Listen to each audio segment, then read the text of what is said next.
Hello everyone, this is TechCom, and welcome to the Resistance. Alrighty, so with that said, how are we going to go about this? I kind of improvised this a little, so yeah, hold on.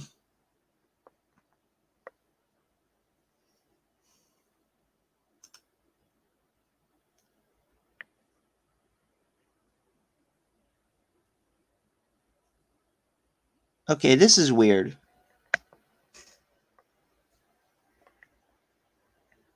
I'm live, so why is it saying waiting for TechCom on my channel?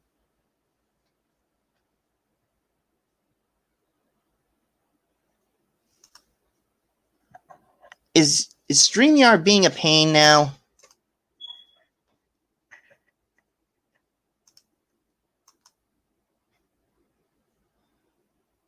It says waiting for TechCom. I'm on. I hit the go live button. Where am I?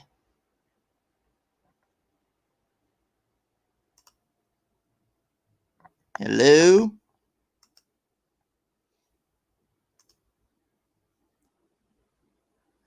What the hell?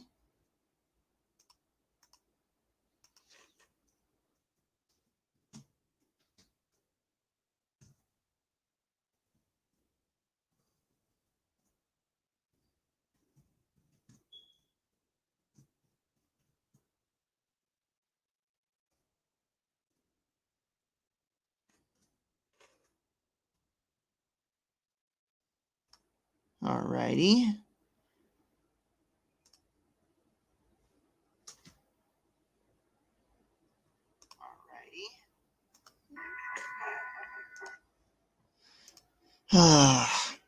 Experiencing some technical difficulties.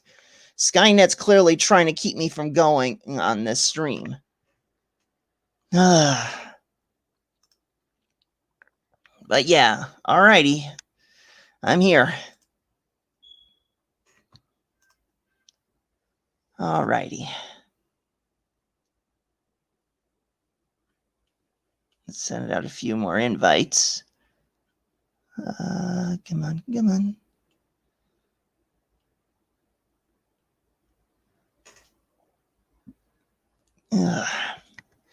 But yeah, everyone, thank you for joining. And yeah, thank you for helping me reach 200, because this has been quite the journey.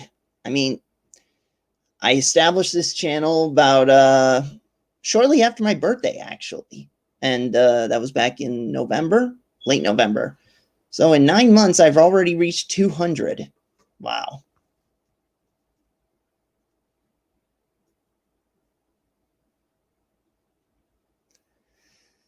Let's see now. I think I may have to rework the branding a little. But then again, branding was never really my thing, as far as I know. I mean, I'm still new to this whole YouTube thing. I mean, what, maybe a year, 2 years now, I think. And yeah. Alrighty. 4 minutes in, and very awkwardly trying to make this darn thing work, because freaking StreamYard had to be a pain. I mean, I was live. I hit the live button like on 1 o'clock, and yet for some damn reason, it said on YouTube, waiting for TechCom. Jeez. Seriously, what the hell? I swear Skynet must be hacking it. I don't know why. As far as we know, Skynet hasn't been invented yet. Or has it? Has it been invented this whole time and we've just been in the dark? Well, anyways, on to matters of the channel. First off, thank you again for helping me reach 200 in just 9 months. Hopefully, we'll keep this momentum going and be able to reach 1K sooner than we know it. Who knows? But yeah, just be sure to tell your friends, tell your family, and then they'll tell their friends and their families and so on and so forth.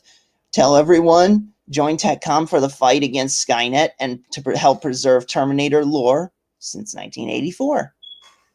But yeah, this channel is dedicated to Terminator lore because the movie that shall not be mentioned is just another in a long line of movies that tarnish the legacies and the franchises that they are basically based on.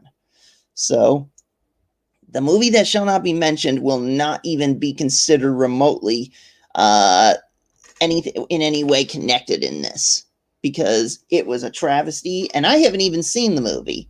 Just from what I hear alone happened in it, it tells exactly what kind of movie it was. So yeah, that said, as you all may or may not know, let me see if I can let's hit channel, see if I can showcase some of this. Screen share, tab.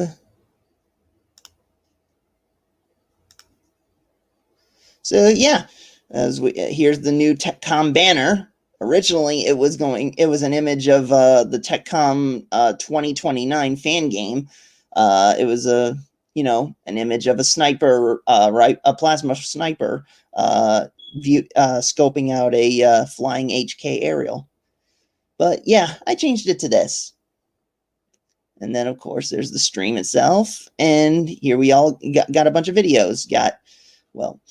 These are playlists of clips from the movies, kind of like a library of sorts. But those aren't mine. I mean, I created the playlists, but I didn't create the actual videos on them. This particular one I really love. This is Resident Evil 2, the remake game, but it's been modded to have the Terminator over Mr. X, the tyrant who stalks you throughout the building while you're trying to avoid zombies trying to feast on you. Of all the darn mods I've seen involving the Terminator, this is the best in my opinion. I mean, it's like made into a 4-hour movie. Resident Evil 2 Reimagined, Terminator's Edition. And so, yeah, it not only just has the Terminator, Arnold Schwarzenegger, and the endoskeleton, but it also has the music from the first Terminator film, and there's also a bit of a scratchiness on the screen. It kind of gives it that retro 80s television set feel.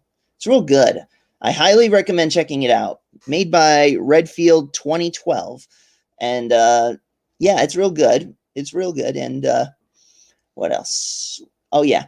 Clips of TechCom 2029. I keep saying 2099 because I'm... Spider-Man. Yeah. I gotta wonder, how would Spider-Man fare in the 2029 future war? That would be interesting. Maybe we should... Actually, on the subject of crossovers, I actually am planning a Terminator Resident Evil crossover fan video series, or just fan video, depending on how well I can make it. Basically, yeah, it's a story of combining the two franchises, of how the story would play out. I mean, in fact, I actually have a better idea. I actually have a brief summary of it on my fanfiction.net page. I haven't updated any of my stories on that site in a while, but whatchamacallit? I do at least still visit the site just to check up on stuff, see new fanfics to read and such. Alrighty, am I here? Application tab. There we go. Alrighty, so yeah, here is the brief summary of the My Terminator Resident Evil fanfic crossover. August 29th, 1997 came and went. No Judgment Day. no nuclear war, no rise of Skynet and its Terminator machines. The year is 1998. Sarah and John are still wanted by the LAPD for their actions in preventing the future war. Fleeing east to Raccoon City, Colorado, the duo come across the STARS team as they prepare to step into a horror that might make them wish they let the future war occur. So yeah, that's basically it. It's basically a year after what would have been Judgment Day. Skynet and the Terminators seemingly did not rise up, and yet Sarah and John are going to get caught up in a different kind of horror that might make them wish Skynet had risen up. Because I mean, really, Terminators are more relentless and harder to kill, but basically the whatchamacallit, the zombies, if they get you, they're gonna slowly kill you. They're gonna rip you apart flesh by flesh, whereas the Terminator, it'll just shoot you instantly. Ah, thank you. Well, welcome, William Shakespeare. But yeah, basically, yeah, if you go with zombies and monsters from the T-virus versus an artificially intelligent machine from a version of the future, which is the worst fate to suffer? Risk of being vaporized in a quick nuclear fire, or being hunted your whole life only to be quickly shot down by a Terminator, or to be stalked and hunted by zombies that are gonna slowly eat you alive. But yeah, basically this is the idea of what if, they did prevent the war, but, something worse comes along. But that doesn't take away from the story of Sarah and John. They're still going to factor in heavily with this story. It's not just going to be just Terminator, and it's not going to be just Resident Evil. It's going to be a good blend of the two that respects both franchises. And that's one idea I had, and I'm still working on that one right now. But there's another fanfic idea I thought of where, Terminator with the Marvel Cinematic Universe. I mean, how would it change if instead of Loki appearing when the way he did when the Tesseract was used in the first Avengers film, it was in fact the first Terminator. I mean, I know the Avengers movie is set in 2012, and Terminator 2 happened in 1995. So yeah, you'd have like an older John and an older Sarah trying to live their lives, and then they see all this craziness with superheroes coming about, especially one who happened to be a World War II veteran. And but then yeah, a Terminator arrives, and then Nick Fury looks into it and then finds out this Terminator resembles a guy who showed up in 1984 and 1995. And then he realizes the connection they both have is Sarah and John Connor. So he's basically going out to see if Sarah and John are going to help, console the Avengers on dealing with this future war that's incoming. That would be an interesting twist. But what else? I'm pretty sure there are a few other Terminator fanfic ideas I can come up with like that. But for the time being, those are the two crossover ideas that I have. But back onto this. Whatchamacallit? Where's the screen share there? Button. There we go. TechCom. Here we go. So yeah, clips of Terminator 2 3D, the unofficial true Terminator 3. In fact, that was originally meant to be a pitch for a third Terminator by James Cameron at the time he first made that attraction. But sadly, no one took the chance, and that's why we eventually got Terminator 3: Rise of the Machines, which, even if it did try to continue the story, it did not feel the same. I mean, for one thing, the continuity error they said in the opening, when John Connor was 13, they tried again to terminate him. But he wasn't 13. The actor was 13. John Connor was 10 years old because that event took place in 1995. And not to mention, they got, I think, the birth date of Sarah Connor wrong on her tombstone. And so, yeah, it's like, for a movie that tried to be faithful to the original 2 movies, they even had continuity issues in that. So that's why Terminator 3, it has its good moments, but it's still not hard to consider it the same in the same continuity. But that's why I feel like if they had taken up Cameron's idea for Terminator 3 after the T2 3D attraction, we probably could have gotten a more faithful Terminator 3. And so, yeah, that, as they say, is that. Now, on to my other content. I, of course, have streamed multiple times the Terminator Resistance video game.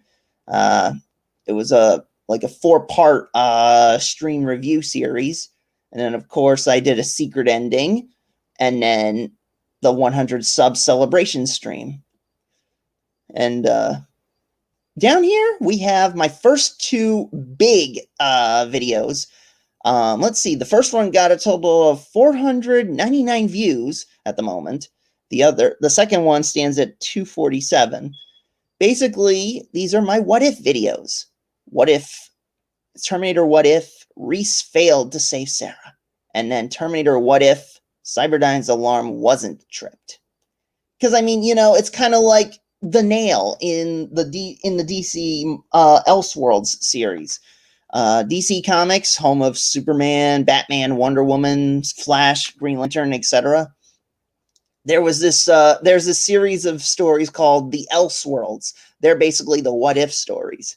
But, they didn't want to just call them the what if series because that was a Marvel thing. So they went with Elseworlds. And so one of the Elseworlds stories was called JLA's The Nail. Basically, the faithful day that Jonathan and Martha Kent were driving through the countryside, only for the spaceship carrying Kal-El, aka Clark Kent, who would become Superman, to crash in front of them and for them to find and raise him as their own. The nail is basically what if there was a nail in the middle of that road, gave them a flat tire, and they didn't reach the exact spot when he crash lands. It results in an alternate DC universe where the Justice League assembled, but there was no Superman at all. It was just Batman, Wonder Woman, the Flash, and all that. And then things just kept going wrong left and right in the story. And then eventually it's revealed why there was no Superman. It's because when he did crash land, he wasn't found by the Kents. He was found by an Amish community. And the Amish are known for cutting themselves off from civilization, living out in the countryside with no TV, no internet, no electricity, no nothing.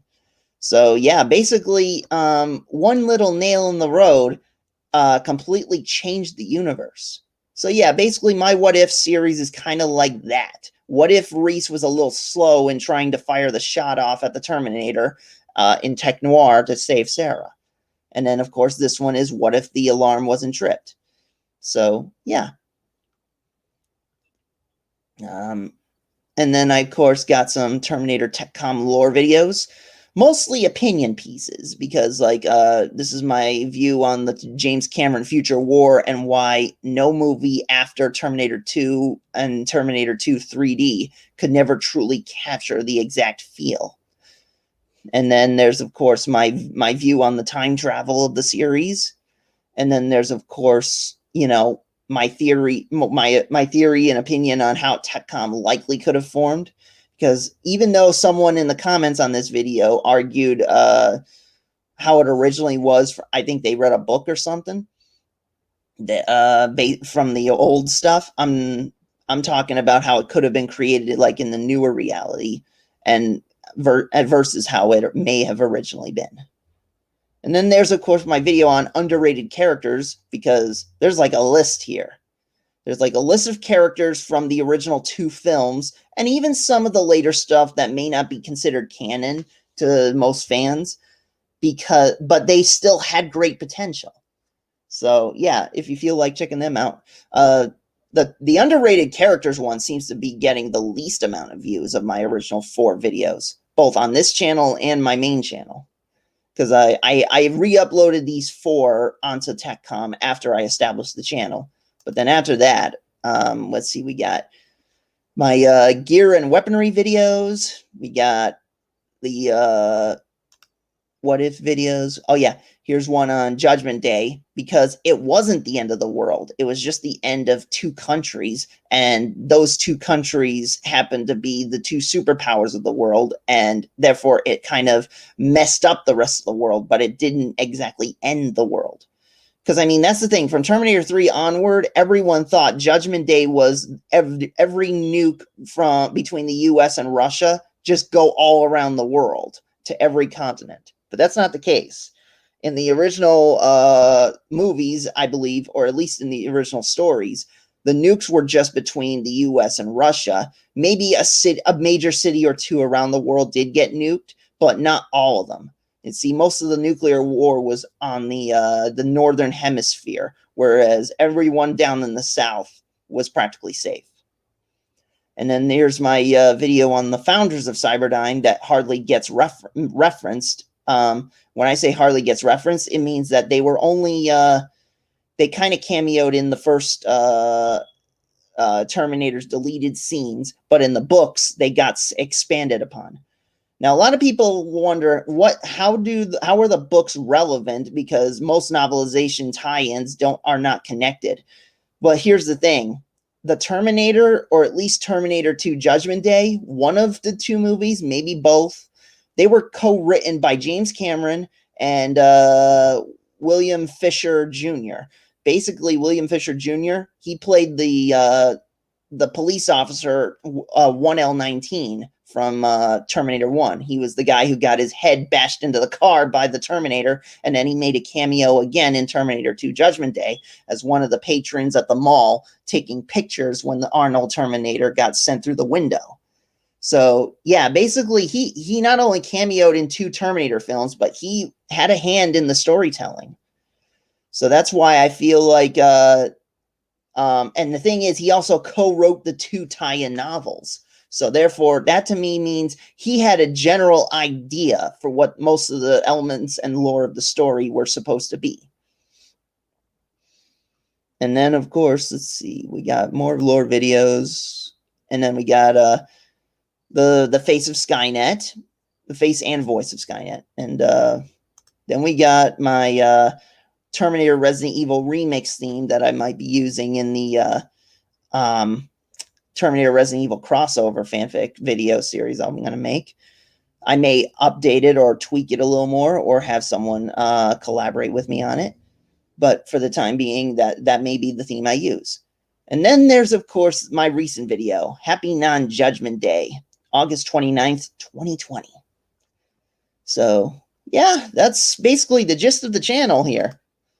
And, so, yeah, and I, of course, like I said, I updated the banner, because initially it was just an image taken from TechCon 2029, the fan video game that'll be coming out. I do believe it was supposed to come out in September this year. So, and now that it is September 1st, I gotta wonder, is it going to come out this month? Because I know COVID put a stop to a lot of things. But I do believe TechCon 2029 was supposed to be dropped on Steam by September of this year. So, yeah, I mean, I've seen the clips, I've seen the trailers, and I've been trying to follow as much as possible. Now, I don't have Steam, so I won't be able to play it. But a good friend of mine, a fellow YouTuber, and someone who comes to my who I see in most other streams in the chats, and who comes to my streams on my main channel. His name is Mando Merc. That's his. He's actually got 2 channels himself. One is Mando Merc. The other is Cast in the Shadows. He's got Steam, so he'll look into. He's gonna try and record TechCom 2029, and then I'll do a reaction video to what he streams. So that way I can give my honest opinion on the game. I know it kind of sucks that I'm not actually able to play it, but that's one of the reasons of having friends willing to help you out like that. So yeah. But there's that, and what else? Oh yeah, I forgot to mention on my 4-part Terminator Resistance review streams that I did, there were whatchamacallit, there were things that I did kind of nitpick about, not so much in the gameplay, but more so in the story itself. Like whatchamacallit, one of the biggest nitpicks I have is, where was Kyle Reese? Because I mean, we all know Terminator Resistance is based on the events of the future war, and you're following a new character, Jacob Rivers. Jacob Rivers is a lowly private at first, but then he becomes a sergeant who's destined for something greater than what he seems. And because of that, he's been targeted. And so, but the thing is, when he gets promoted to sergeant, he is stationed in the exact same bunker that Kyle Reese was ambushed in a flashback in the first Terminator movie. Because there were at least a total of 3 flashbacks for Kyle Reese. One was where he was in the middle of the battlefield, destroying one of those tanks and losing a few soldiers in the process. And then there was another, whatchamacallit, there was the opening, I do believe. And then, of course, there was the, he had a flying HK in his sniper scope, but he didn't take a shot. Him and his team just went back into the underground bunker, and then he sat down, looked at the photo of Sarah, but then they were ambushed because an infiltrator Terminator, played by the now late Frank Columbu, rest in peace, infiltrated the base with a plasma minigun and started blasting everything up. And then Reese tried to fight back. Then it fired at explosives that sent him flying, and the photo of Sarah burned. So that exact same base is in Terminator Resistance. You even see the aftermath of the ambush, and yet no sign of Kyle Reese whatsoever. All we get of Kyle Reese is a name drop in the final cutscenes of the video game. I mean, if anything, even if you don't play as him, he should have factored into it as like a supporting character. Like, he's a guy who respects Rivers, trusts him, but notices that some choices he's making are questionable, but he can't help but to respect him because he's doing what's necessary. Like, maybe he basically needs to tone him down, tell Rivers he should be making a better choice than what he's doing. And I think, because I mean, whatchamacallit, what's her name again? Commander, not Shepard. That's a different franchise. Commander Baron. Yeah, Commander Baron. She was like a very tough, hard as nails leader of that particular division of TechCom. But every choice she made just seemed to lead to more deaths and less victories. Yet it was like she was a bad leader. She's a great soldier, but a bad leader. And yet she's in charge the entire time, at least until, near the end of the game. What I feel should have happened was midway through the game, when you take down the infiltrator that's stalking Rivers, that should be, you're seeing the signs of her losing it, thinking she knows what needs to be done. And then, of course, Connor sends Reese in to supervise. And even though he's a sergeant and she's a commander, he's personally selected by Reese to supervise. That's how he gets into that base. And then during the time they're there, maybe something like when Rivers has to, steal the CPU chip, maybe he needs Kyle Reese's help. And then when Baron finds out about it, she has Reese, she has leverage over Reese, and so she demotes him to patrol duty while Rivers gets the assignment to Griffith's observatory. So yeah, that's my idea of what I would have done to tweak. In fact, I may even I made a long series of streams trying to review that. So I think I'll just make an overall review video telling that, like a pitch and all that. So let's see, gone a half hour into this. Okay, I'm surprised I actually managed it this long. Usually these conversation streams with any viewers that might show up don't usually go very well for me. But yeah. Now what else? Let's see. I don't know. I don't know if I can play my own videos on my own live stream. If I can, I'll give it a try. I mean, I don't want to get copyright struck from airing my own videos. So you gonna sue yourself if you hear your own video? Well, I guess I could. Whatchamacallit? I guess I could view my own content. What should I put on? You know what? Viewer's choice. What would you like to see? What would you like to see on the stream right now? Well, you are technically a viewer because you're in the same house as me. So, right. What would you like to see? I love them all. Pick something. Pick something? Yeah. It's your channel. Long or short? Short. Short? All right. You know what? Let's go with my recent video. If I could find this right thing here. There we go.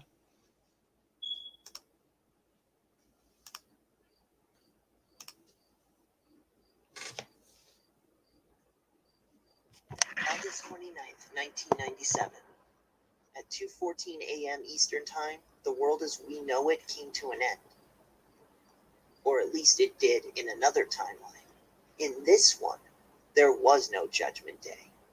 This is thanks in large part to Sarah Connor, John Connor, Miles Bennett Dyson, and the Terminator sent back in time to protect John. The four broke into the Cyberdyne Systems Corporation headquarters and blew the place up before destroying the remains of a Terminator previously sent back to kill Sarah. Sadly, the heroic deed didn't come without sacrifice. Miles Dyson was terminated in the Cyberdyne building's explosion. The Terminator was terminated in an effort to prevent the future war it was created in. But despite this, the face of the Terminator is still wanted by the LAPD to this day for the 1984 slaughter of 17 out of 30 police officers at the 30-officer police station in West Highland, and the 1995 bombing of Cyberdyne, which includes multiple assaults on police officers. As for Sarah and John, the two are still wanted by the police and have been in hiding ever since, wondering if they truly succeeded in preventing the war. Sarah, John, wherever you are, on behalf of the human TechCom resistance against Skynet, I'd like to say that while many may not understand the blood, sweat, and tears you have shed in order to prevent Judgment Day, I would like to thank you for all your hard work. You've been a real inspiration, and TechCom shall carry on the fight in your honor. Skynet tried to prevent you both from forming TechCom, but we're still here. Skynet has failed. We are victorious. Happy non-Judgment Day, everyone. This is TechCom, preserving Terminator lore since 1984. Follow us if you want to live. Remember, there is no fate but what we make. Thanks for your cooperation. I'll be back. Hasta la vista, baby. So, yeah. How's that? Why, thank you. How's it going? Would you like to come on? You're more than welcome to come on if you're available. But yeah, I finally hit the 200 in just 9 months. And whatchamacallit? Yeah, I mean, I only have like a total of what? Over 20 videos on TechCom, and yet 200 in just 9 months. And it's like I get every at least a new sub or two by the day. So in fact, I mean, just early this morning it was 200. Now I'm at like what is it? Where is it?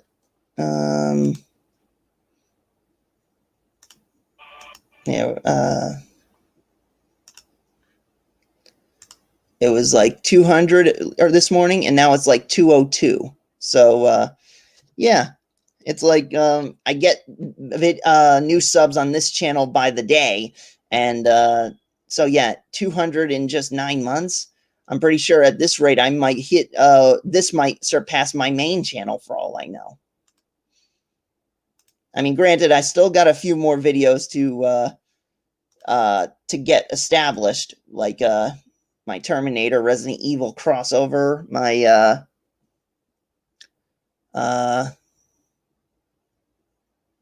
oh yeah, I'm also got in the middle of doing another Terminator What If. I was going to wait on showing it. See, whatchamacallit? I was in the middle of making it like a month or so back, and it just it kind of got away from me because COVID hit. I've been busy, and most of the time I spent working has been kind of cut into my me time. Me time is where I have the free time to make stuff without feeling like I need to rush or anything like that. Like just I got an idea here. I was gonna leave it as a surprise, but I will tease you all. I will give you all an idea of what the next Terminator What If video I'm making is. I mean, I'm at least like 50% through the video, but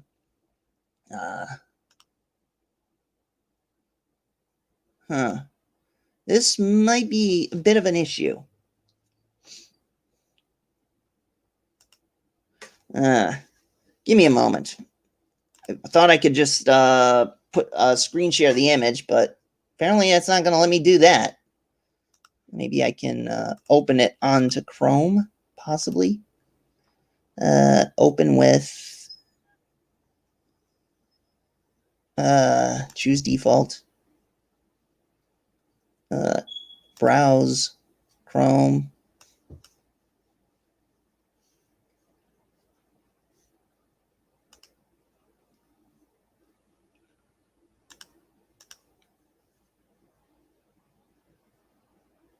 Come on, you're not going to let me open the darn image? Ay, ay, ay.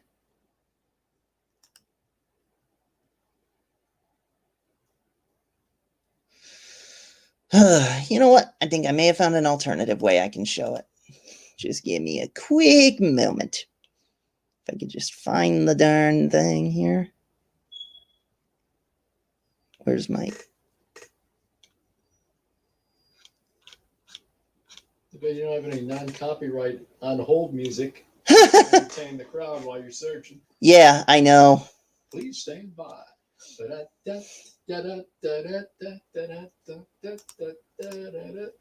Maybe you ought to be my please stand by music. Please stand by.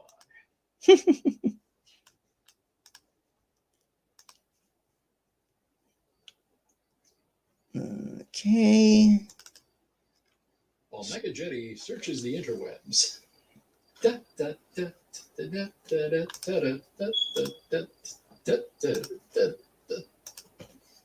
There we go. Alrighty. Here is what I'm going to screen share. I am going to screen share the thumbnail for the next Terminator What If. There it is. What if Reese survived the Terminator? I mean, seriously, what if he did survive? How would it change things? How would it change Terminator 2? How would it change the future war? How would it change things? So, yeah, with that said, that'll be the thumbnail and the future video.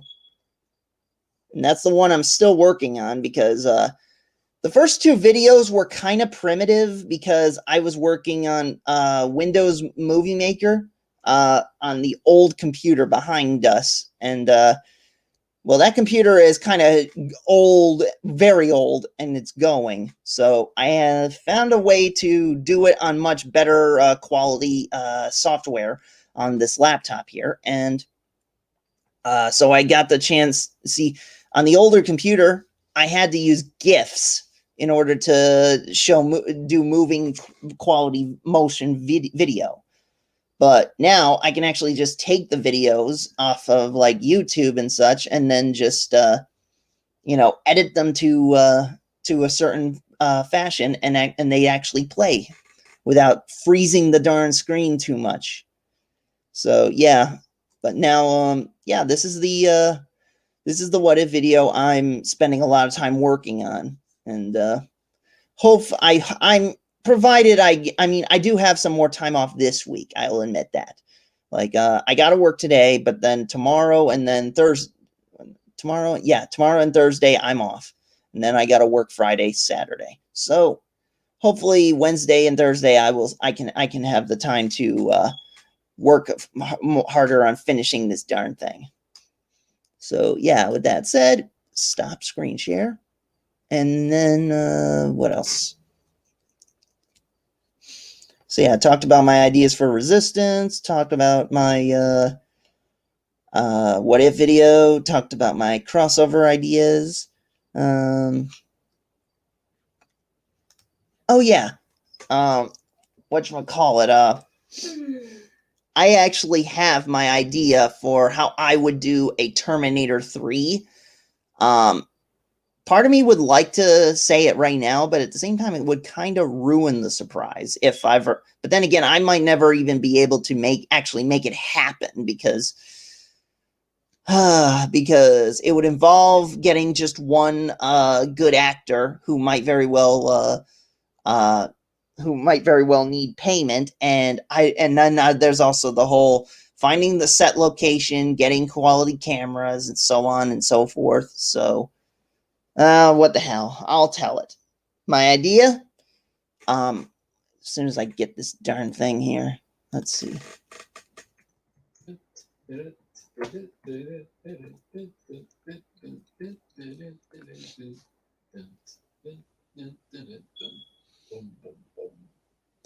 Yada yada. You keep making fun of me, and I'll terminate you. Don't do me any favors. Huh. Meet your new partner. Better to die. Alrighty. Come on. Terminator 2. There we go. Yeah, here we go now. Now then, screen share this. Yeah. That is Dean Norris, actor Dean Norris, who is the SWAT leader in Terminator 2 Judgment Day. My idea for Terminator 3 kind of goes like this. This is kind of the teaser as well as sort of the part of the opening of the movie that I would tell. And if what I do is only a fan film, I would like to get the guy to portray the role. Basically, he pulls up to he's in a car. He pulls up to a parking space, gets out of the car. He's wearing like a suit now, not the the SWAT outfit. It's more like a detective suit. And he turns out he's walking right into the West Highland police station.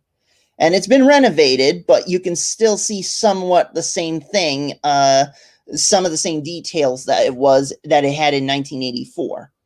Just, newer, more up to date. And then basically he's passing by a bunch of young, new, upcomer rookie cops, boasting about how, hey, I wear a badge, I'm all that, I can do anything, and all that, and act like basically they can do, they're better than the older generation. They're a bunch of old fossils. They don't get all this new techno stuff. And then he like shakes his head, rolls his eyes, and then heads to his office. His assistant, the deputy, comes in with security footage. And he's like, do I look like I know how to turn that thing on? So it kind of shows, the generational gap. So he needs the rookie or the deputy to actually help him set it up. Shows him the surveillance footage, and then he's like, you see like a haunted, his eyes widen, he's got a haunted look on his face, and then he looks up and he's like, when was this taken? About an hour ago, sir. And you're only just now telling me? He then gets up and he's marching over to a cabinet, pulls out a sheet of paper, and then he's marching angrily with a purpose out to the bullpen, and he's like, whistling so loud. I can't whistle. So, but he's like whistles so freaking loud, it gets the entire bullpen's attention. And then he's like, and then he holds up the sheet of paper, and he's like, this man has been cited an hour ago, and we're only just now hearing about it. This man has been responsible for two very embarrassing incidents to the LAPD. In 1984, this man marched right into this station and slaughtered 17 police officers. 17 officers out of 30 were killed in one fell swoop by this man in this very building. Then in 1995, he blew up a computer building and shot a dozen more officers, myself included. I still feel the ache in my knee from what happened. This man has been walking free for decades. Enough is enough. I want you to take your attitudes, your arrogant egos, and I want you to check them at the door, because now you have one job, and that's to bring this guy in. And that is basically, he pins the sheet of paper to the board, and it's like a sketch of 1984 Arnold and then 1992 Arnold, or 95 Arnold. So basically, he then goes back to his office. We see what it is he saw on the security footage. He actually hits the play button. That's the one thing he can do. And then we see a shot of like a corridor, like a lobby of sorts, but with a dark corridor. We see what appears to be a kid running for his life, and then followed by a woman firing back at the dark hallway. You don't see their faces, but you can kind of assume it's John and Sarah Connor. And then marching right out of the dark corridor, you see black biker outfit, and then cut away, show the Dean Norris's face, and like the camera zooming in on him, and then you hear,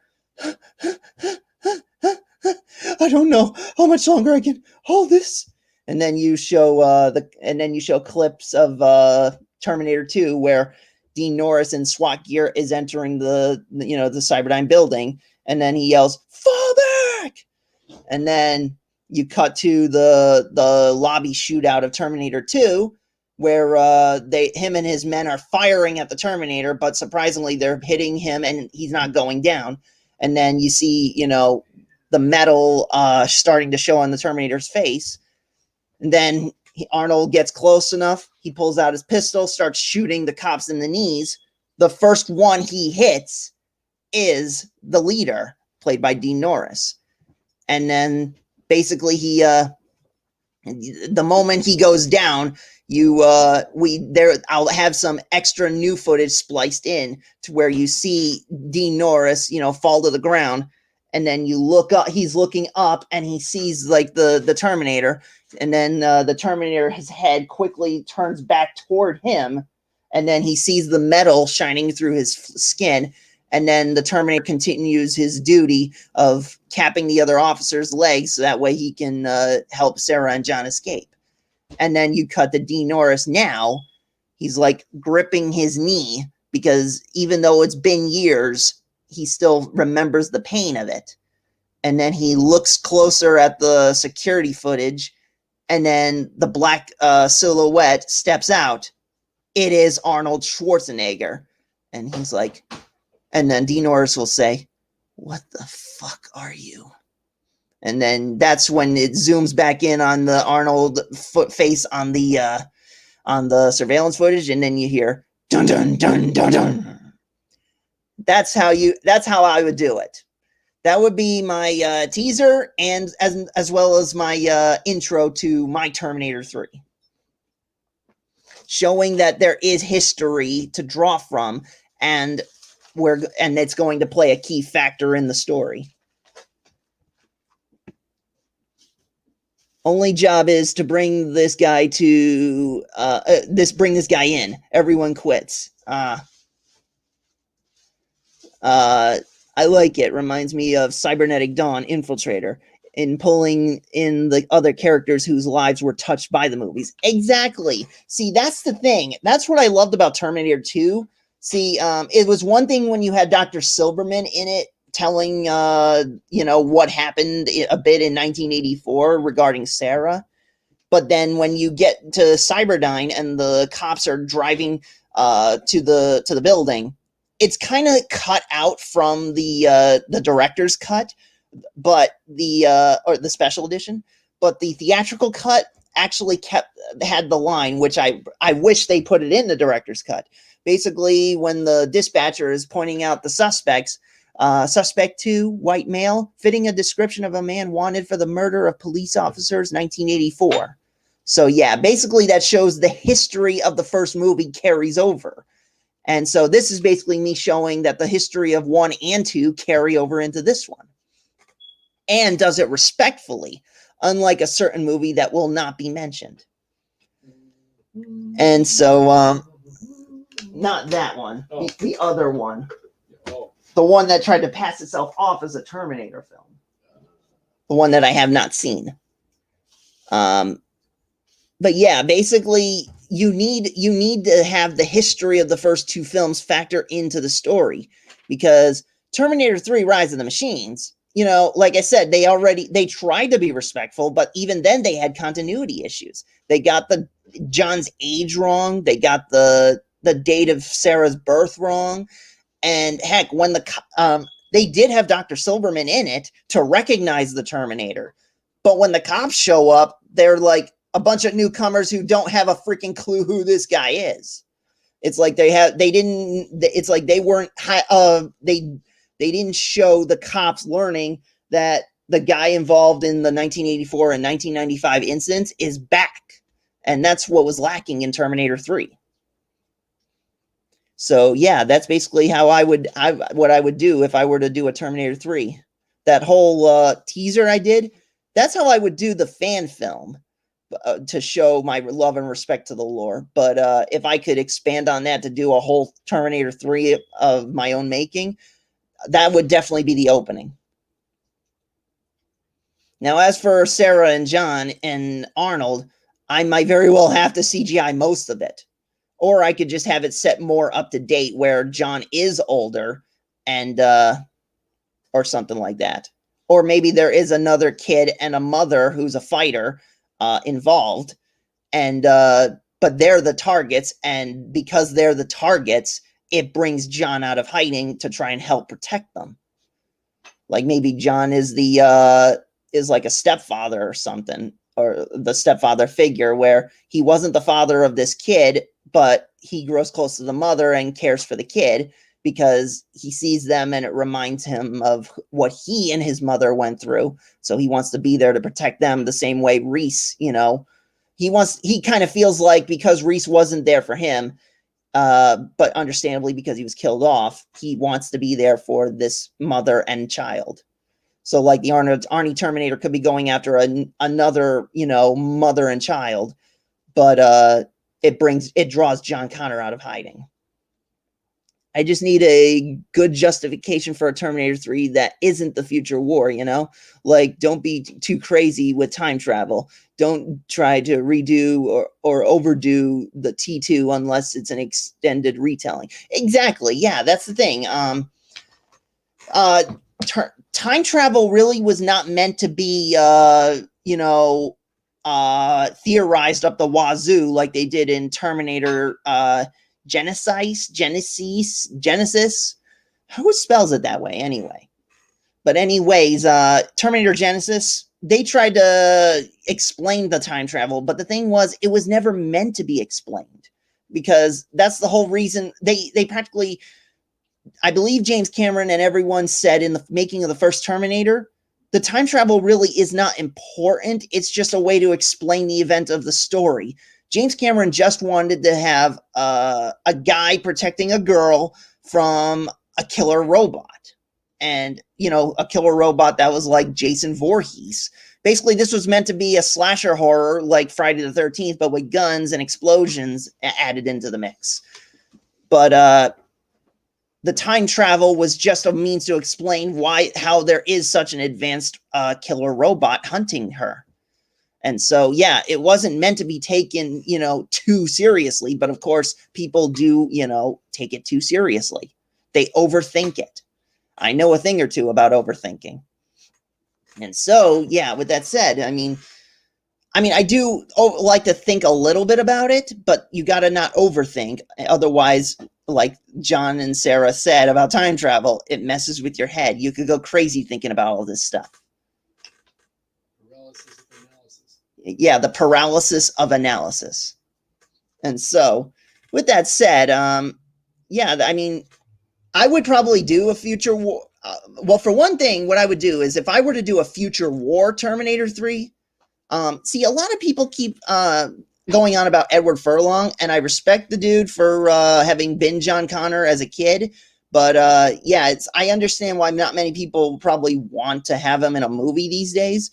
But and not to take anything away from him, but I feel like he gets credited so much as John Connor.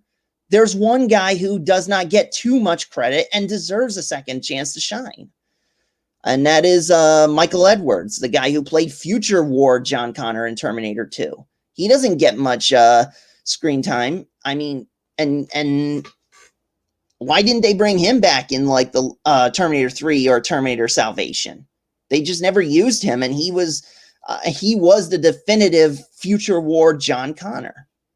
So yeah, I just feel like and that's another thing too. If I were to do a Terminator 3 that involved, if not the future war itself, or at least an older John Connor, I would use Michael Edwards in the role.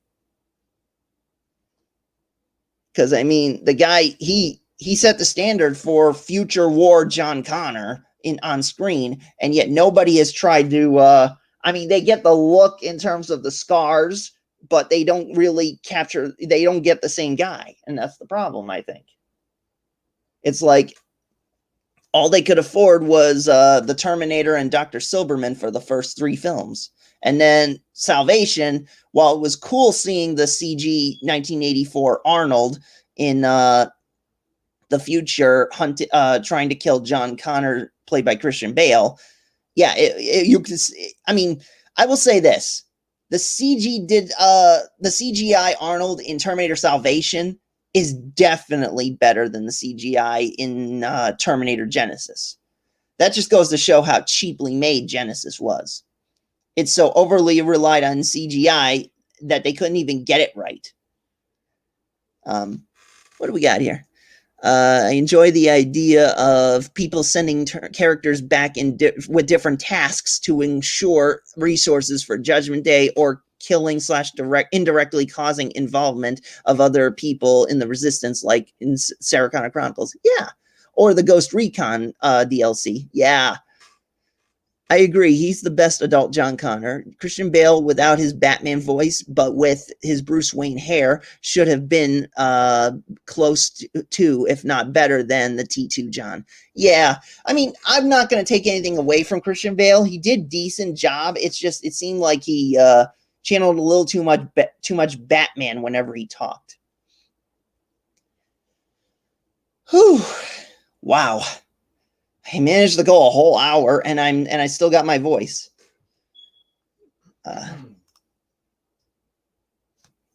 But yeah, let's see. Before I do consider anything else, let me just quickly edit the avatar here.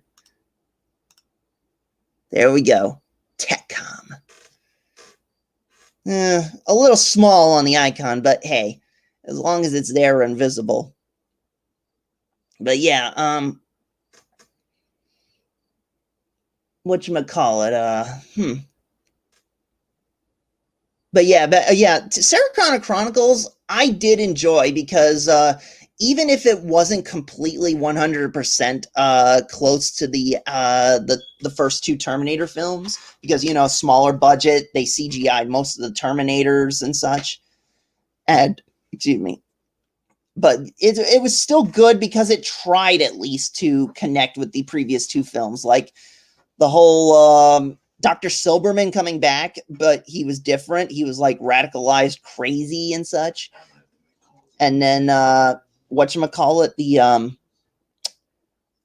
then you had like talk about Sarah's past, like before the Terminator and Kyle Reese came into her life and so on. And then even Enrique from Terminator 2. I mean, I was a little saddened that he turned out to be, you know, he turned into a traitor, but because, I mean, that kind of goes against what he originally was portrayed to be in Terminator 2, an ally who would give his life for Sarah and John. So, but yeah, I give Sarah Connor Chronicles credit for at least trying to connect. I mean, I totally did not expect Derek Reese and all that when that came about. It's really hard for me to imagine more scary / powerful Terminators than in T2. Maybe not finding good new villains is the problem we've been having ever since. Well, here's the thing. You already really had a good villain. Arnold Schwarzenegger's Terminator. And I know Robert Patrick's T-1000 kind of was good too. But let's face facts. Terminator's Arnie was scarier. He was big, imposing. I mean, I will still, to this day, say that the one thing that really, really scared me about the first Terminator film, of all the violence, of all the scenery, there was only one thing that really scared me in that film. Give me a quick moment.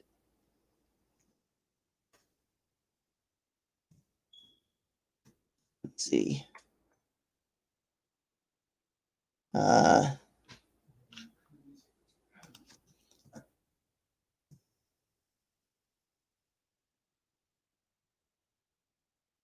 There we go. I think I got it here. Just give me a moment. Okay. Screen share this. So yeah, this shot right here of the bloody Arnie with half of his face removed, showing that evil demonic red eye. And then there's Arnie's face. It's like, it's that don't fuck with me face. And basically, yeah, he's like, he says, get out, in like a pissed off tone. It's like, you do not want to fuck with that. That scared me as a kid. And that's why I do believe Terminator really is meant to be a horror franchise. But the darn studios in Hollywood, they kind of took the horror out of the horror franchise.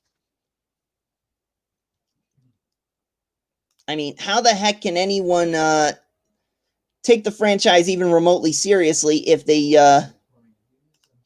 can't even get the tone right? Okay. Give me a quick moment here. Gotta edit here.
Alrighty.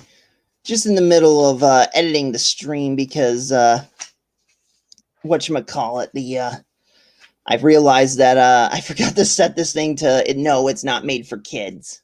So that kind of helps. Otherwise, you might get children coming in here wondering, why the heck is this guy cussing? Mom, what does fuck mean? What's an erection?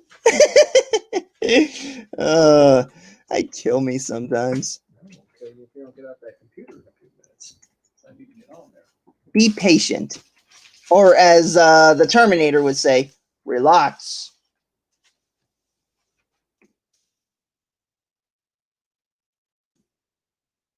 All right, you got those there.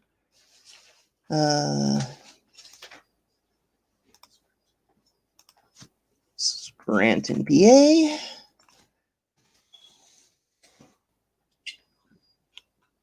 English, United States. And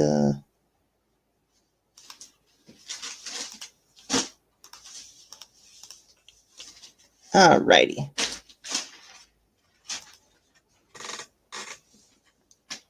And there we go. If y'all could just please refresh your the stream, and you'll see some changes.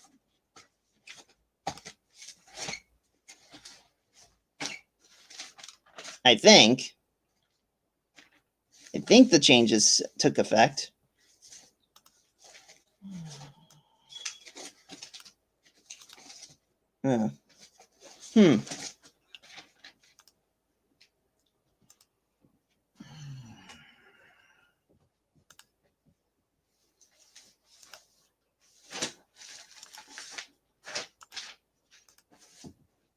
Someone is losing his mind, so. Someone needs to do work. Yeah, I know you got to do work. You taking over my computer all the time. All right. I get the point. So, yeah, sorry, everyone. I guess I'm going to have to cut this stream short. But for those who missed most of it by this point, just by all means, feel free to go back to watch this. And, yeah, there was a little bit of a slow start because, this was kind of improv because, I only just found out I hit 200 this morning. But, yeah, thank you all for joining me. Have a great rest of your day. And remember, there's no fate but what we make. We are TechCom, and we will beat Skynet together. Hasta la vista, baby.